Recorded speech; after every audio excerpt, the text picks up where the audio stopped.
আসসালামু আলাইকুম। অ্যাফার্মেটিভ বাক্য থেকে নেগেটিভ বাক্যে রূপান্তর করার একটি নিয়ম শিখি।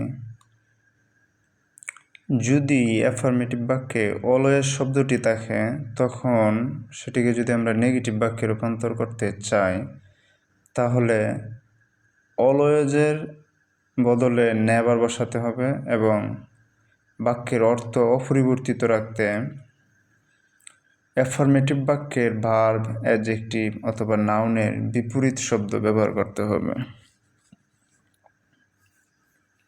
কয়েকটি উদাহরণ দেখা যাক।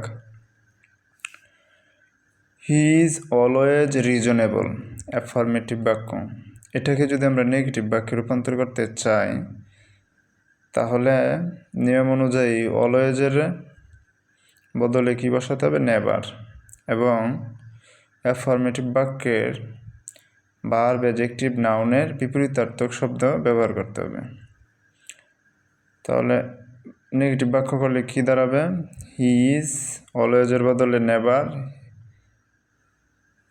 আর রিজনেবলের বিপরীতার্থক শব্দ আনরিজনেবল। তাহলে নেগেটিভ বাক্যটি কি দাঁড়ালো? He is never unreasonable. আরেকটি বাক্য দেখি, I will always remember you. তাহলে নিয়ম অনুযায়ী অলওয়েজের বদলে নেভার বসাবো। তাহলে নেভার বসালাম, আর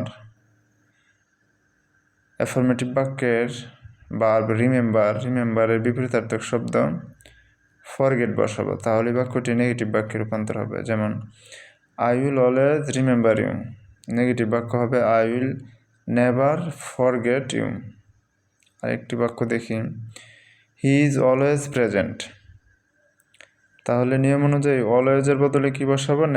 নেভার বসালাম। তারপরে প্রেজেন্টের বিপরীতার্থক শব্দ অ্যাবসেন্ট। তাহলে নেগেটিভ বাক্যটি কি হলো? হি ইজ নেভার অ্যাবসেন্ট। ধন্যবাদ।